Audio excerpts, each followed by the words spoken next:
Tengan con todos muy buenos días, estimados alumnos y alumnas. En esta semana número 10 vamos a hacer una semana de repaso, ya que estamos próximos a los exámenes trimestrales.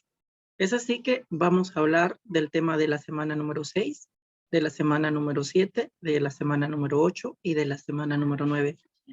Es así que vamos a recordar todos estos conocimientos que hemos adquirido durante las últimas 4 semanas para empezar a trabajar ya en lo que es nuestro examen trimestral. Voy a proceder en estos momentos a compartir pantalla con ustedes para iniciar. Muy bien. Estamos, como les decía, en la semana número 10 y los temas que hemos trabajado es el siguiente. Hemos hablado de la preposición.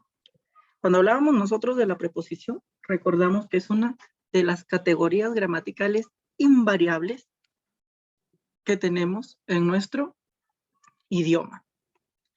Vamos a verlo desde el punto de vista semántica, desde el punto de vista morfológicamente, lexicológicamente y sintácticamente. Desde el punto de vista semántico, decíamos justamente que es una palabra no connotativa, es decir, una palabra que no va a adquirir significado. Desde el punto de vista morfológico, decíamos que es invariable, es decir, no nos va a presentar los morfemas de género ni número, porque ellos justamente funcionan como un enlace, como una cópula. Por lo tanto, no nos presentan morfemas de género ni número.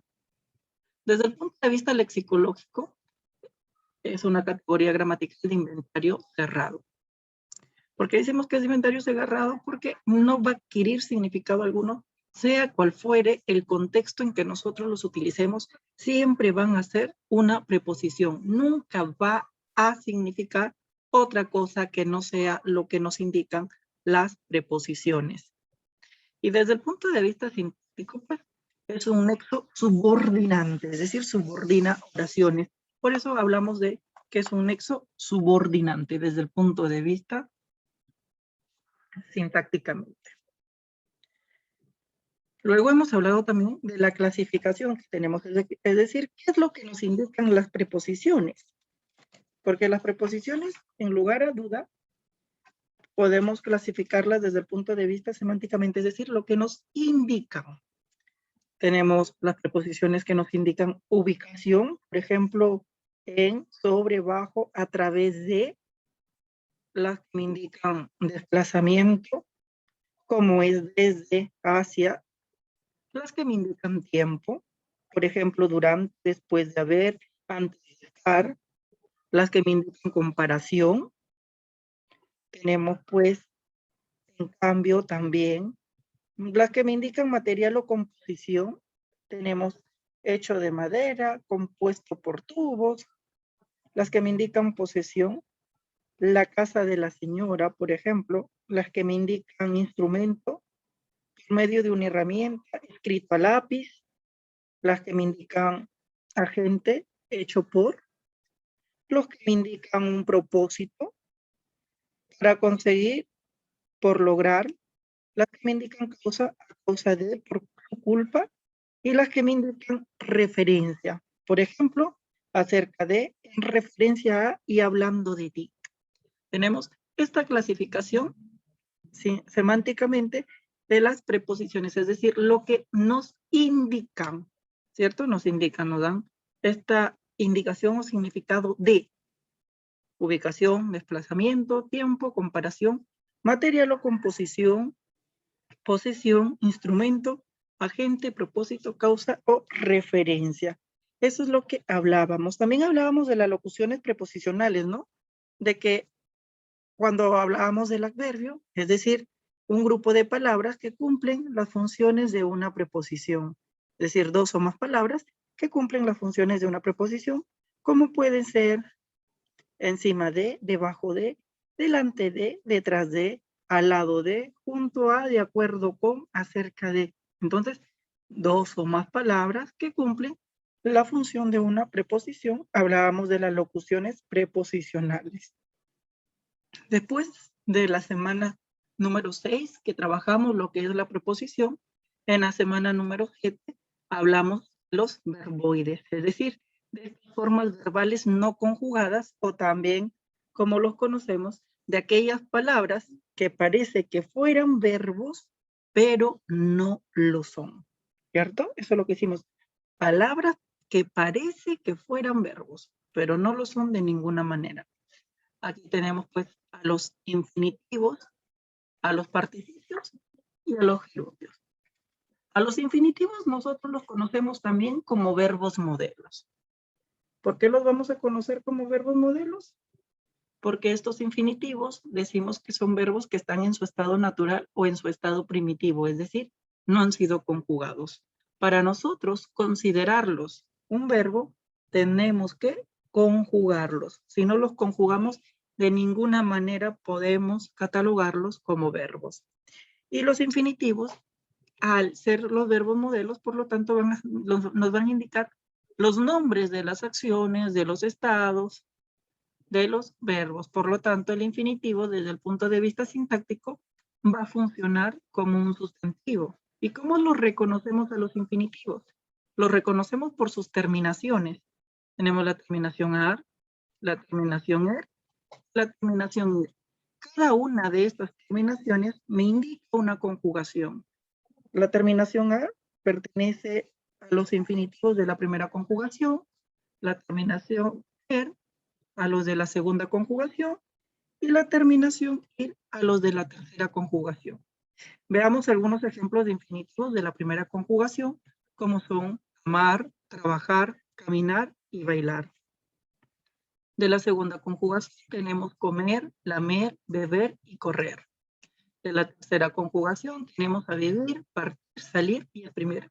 Ustedes observarán y dicen, profesor, ¿esos son verbos? No, no son verbos. De repente en la primaria se les enseñaron como verbos, pero no son verbos, son infinitivos o, en otro caso, palabras que parece que fueran verbos, pero no lo son de ninguna manera. ¿Sí? Eso hay que tenerlo siempre presente. Luego tenemos a los participios, que los participios, ellos van a funcionar como un adjetivo. Desde el punto de vista sintáctico, ellos funcionan como un adjetivo porque prácticamente nos van a indicar cómo se calificaran a un sustantivo. Y aquí en los participios también tenemos a dos clases. Tenemos a los participios activos y a los participios pasivos. Los participios activos los vamos a reconocer porque también tienen terminaciones que nos van a permitir identificarlos. Tengo la terminación ante y ente para los activos, por ejemplo, en amante y pariente, ¿cierto? Funcionan como adjetivos. Y en los pasivos tenemos dos subclases, a los regulares y a los irregulares, ¿cierto? Los regulares los reconocemos porque también tienen terminaciones que nos permiten reconocerlos y son las siguientes, ada e ido. Y los irregulares tienen la terminación so, so y yo. Por ejemplo, tenemos ahí participios regulares, amado, partido y temido. Y de los irregulares que terminan en yo, tú y so, tenemos escrito, impreso y dicho. Nosotros ya sabemos de que a los infinitivos de la primera conjugación le pertenece la terminación ado, llamar, amado. De la segunda y tercera conjugación le pertenece la terminación ido, ¿cierto? Partir, partido, temer, temido. Y los irregulares, ¿cuándo los utilizamos? Como les hablaba en el video tutorial de la semana número 6. Cuando un infinitivo de la segunda y la tercera conjugación, si es de que les colocábamos la terminación ido y veíamos que la palabra era gramatical porque no existía, entonces tendríamos ahí en ese caso de probar con las terminaciones de los participios irregulares como son to, so y cho. Por eso de escribir no podemos decir escribido porque no existe, entonces hemos hecho escrito. De impreso no podemos decir imprimido, por eso hemos hecho impreso, ¿cierto? De imprimir. Y de decir no podemos decir decido, por eso hemos formado dicho. Entonces, ahí tenemos a estos participios. a estos participios irregulares. Luego, hemos hablado también nosotros del gerundio, que es la tercera clase de los verboides. Los gerundios, pues ellos desde el punto de vista sintáctico vienen a funcionar como un adverbio mayormente de modo. Veamos acá cómo reconocemos a un gerundio. En las terminaciones ando, yendo y yendo. Por ejemplo, mando, partiendo y leyendo. Ahí tenemos 3 gerundios de cada terminación. Y tenemos que recordar de que los verboides pueden funcionar como verbos. La respuesta es sí, sí pueden funcionar como adverbios cuando lo acompañamos de un verbo auxiliar y forman una perífrasis verbal. Y la perífrasis verbal pues funciona o tiene el valor de un verbo porque una perífrasis verbal sí contiene los 6 accidentes gramaticales que suele tener un verbo. Pero los infinitivos por sí solos, es decir, que no los acompañe ningún verbo auxiliar, simplemente no me van a presentar ningún accidente gramatical y en todo caso, pues, si es un infinitivo, funciona como sustantivo, si es un participio, funciona como adjetivo y si es un gerundio, funciona como adverbio. Eso es en la semana número 7. Y en la semana número 8, nosotros hemos visto los accidentes y la conjugación del verbo. Hay que recordar de que el verbo tiene 6 conjugaciones, ¿cierto? Vamos a hablar de la primera de ellas, que es el modo. Y cuando nosotros hablamos justamente del modo, hablamos de 4 modos. Hablamos del modo indicativo, del modo potencial, del modo subjuntivo y del modo hiperactivo. El modo indicativo es aquel que nos señala una acción real. Por ejemplo, vivo por ella, ¿cierto? Nos está indicando una acción real. El potencial nos expresa una acción posible, por ejemplo, viviría por ella. Y el subjuntivo nos explica expectativa o deseo. Ojalá viva por ella. Y el imperativo justamente lo que hace es, nos manifiesta una súplica, un mandato o una petición. Es justamente lo que nos indica el modo imperativo. Entonces, el modo lo que nos señala es la actitud que tiene el hablante frente a la oración que se nos está presentando. Y pues en el de mandato tenemos el ejemplo de vivan por ella. Está dando una orden. Entonces, aquí tenemos a cada uno de un ejemplo de un modo. Y así es como reconocemos a los modos en el verbo. Luego hablamos del tiempo. Ya sabemos de que el tiempo tenemos 3 tiempos verbales. El modo pretérito, el tiempo pretérito, el presente y el futuro. El pretérito pues justamente nos va a indicar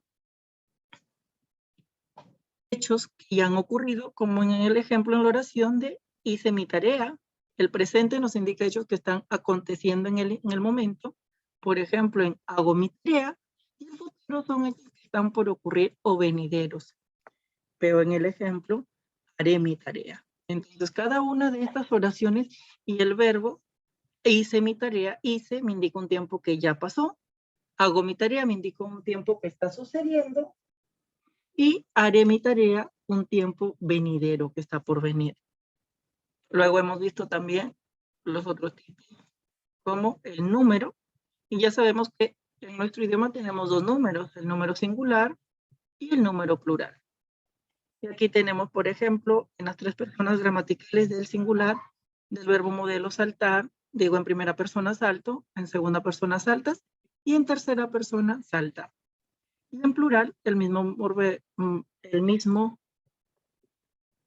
verbo modelo de saltar, en plural, digo en primera persona, nosotros saltamos, ustedes saltáis, y en tercera persona, ellos o ellos saltan. Así indicamos al número. También tenemos a lo que es la persona. Tenemos tres personas gramaticales. La primera persona, que es la segunda persona, y la tercera persona gramatical. A la primera persona le identificamos porque es quien habla, o sea, yo. La segunda persona la identificamos porque es nuestro receptor, es decir, con quién hablas, o sea, tú. La tercera persona es de quién se habla, es decir, que no está presente en el acto comunicativo, pero es mencionada. Y por lo tanto lo reconocemos con él o ella. Así reconocemos a las personas gramaticales. Luego tenemos lo que es el aspecto. Y tenemos justamente nosotros dos tipos de aspecto. Un aspecto perfectivo y un aspecto imperfectivo. El aspecto perfectivo nos va a indicar cuando la acción ya ha sido culminada, dada, mientras que el imperfectivo nos indica cuando la acción se está dando o está por darse. Ejemplo, tengo, yo bailaba cuando llegó Daniel, ¿cierto? Yo bailaba cuando llegó Daniel. Observo de que bailaba, ¿cierto? Me indica de que la acción aún no ha sido concluida, porque aún se está dando, pero llegó, me está indicando de que esa acción ya ha sido culminada. Por lo tanto, bailaba, que va a estar en un aspecto imperfectivo, porque la acción no ha sido culminada aún, y llegó, es un aspecto perfectivo, porque el verbo me indica de que esta acción ya ha sido concluida. Y por último tenemos a la voz. Tenemos una voz activa y una voz pasiva. La voz activa me indica cuando el sujeto oracional es quien realiza la acción y la voz pasiva es cuando el sujeto de la oración no realiza la acción. Tenemos, por ejemplo, Marcos baila en su casa, ¿cierto? Marcos realiza la misma acción de bailar que nos indica la oración. Y en la voz pasiva, Carlos es felicitado por Kevin, ¿cierto? La acción de felicitar no la realiza Carlos, la realiza Kevin, que es un agente. Por lo tanto, Carlos, que es el núcleo oracional del sujeto, el núcleo del sujeto, no realiza esta acción que nos está presentando lo que es el verbo en este caso. Entonces, estos son los temas que hemos trabajado y los temas justamente de los tipos de presente que hemos trabajado en la semana 9, que son un tema reciente en donde todos tuvieron una óptima calificación en lo que fue la práctica que tuvimos y ya eso está recordado. Por lo tanto, hemos repasado ya los temas que hemos trabajado ya en la semana 6, la semana 7, en la semana 8 y en la semana 9. Es así que espero que tengan óptimos resultados en nuestras evaluaciones. Espero que se cuiden y nos vemos en clases. Hasta luego.